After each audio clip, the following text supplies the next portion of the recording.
welcome to this video. I know I've been away for quite some time, but as you can see, I was on vacation in Florida to visit family for the first time. I haven't been in Florida in 10 years, so I definitely missed it, and it was great to get away from the hot summer out here in Arizona. But of course, as soon as I left, I was missing the ocean, so I did a painting. I'm about to share a picture where the sunset was just so deep and powerful, and I just had to paint it and draw some inspiration. Now, of course, didn't turn out exactly like it, but I did enjoy it, and wherever you can find beauty or inspiration around you and to inspire your art is what's most important.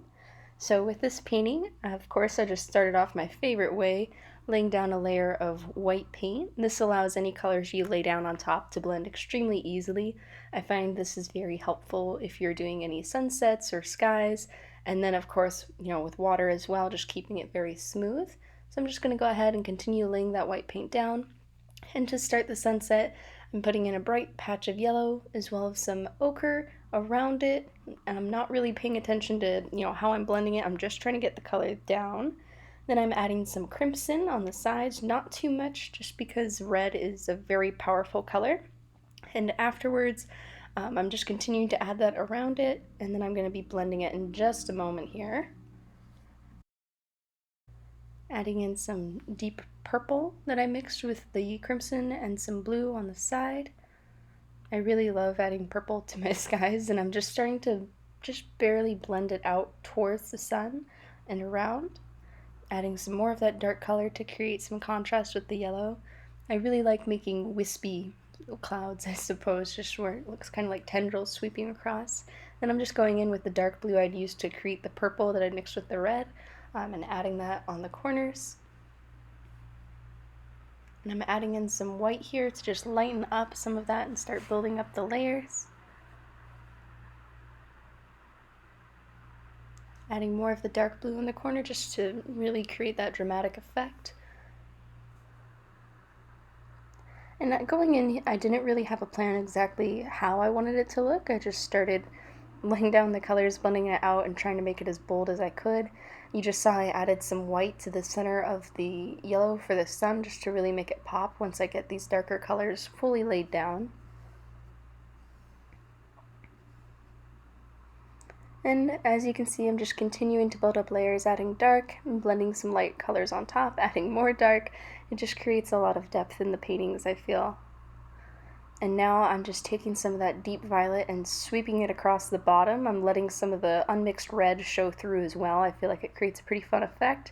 And I'm just going in horizontal motions.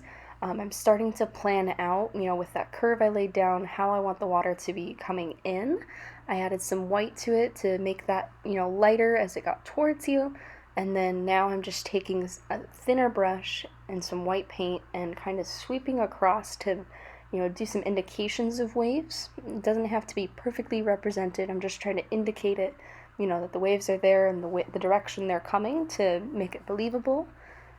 And just continue with those highlights. And here I decided I would want a small wave to be crashing inwards.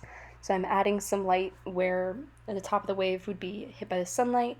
And then of course there's that inner part in the curve where light can show through. So I'm just building that up with some light blue and then adding some yellow, of course, to kind of make it a seafoam color. I'm taking another brush now and just kind of stamping in where I would think like some foam would be spraying off the wave, blending that out, maybe adding even a little bit of that pinkish color in the violet, and tie it all together. And as you can see, a lot of this is just continuing to layer the colors I already have, adding more and more detail and creates more depth. I drew out some of that light that would have been in the wave towards, in front of you, the bottom, and then I'm adding in some darker lines here, some more highlights in the distance, and I'm going to blend those out just a little in a moment to make it less harsh. And just adding some ripples here and there.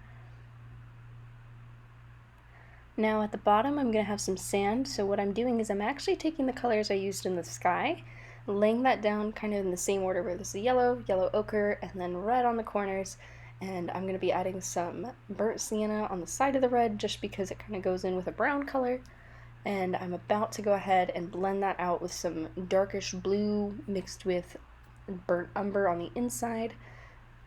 Adding some white, just like I did the sun, and then I'm just taking a dirty brush and dragging it across. It may look like a mess now, but in a moment you're going to see it's going to blend out and look like wet sand reflecting the sky.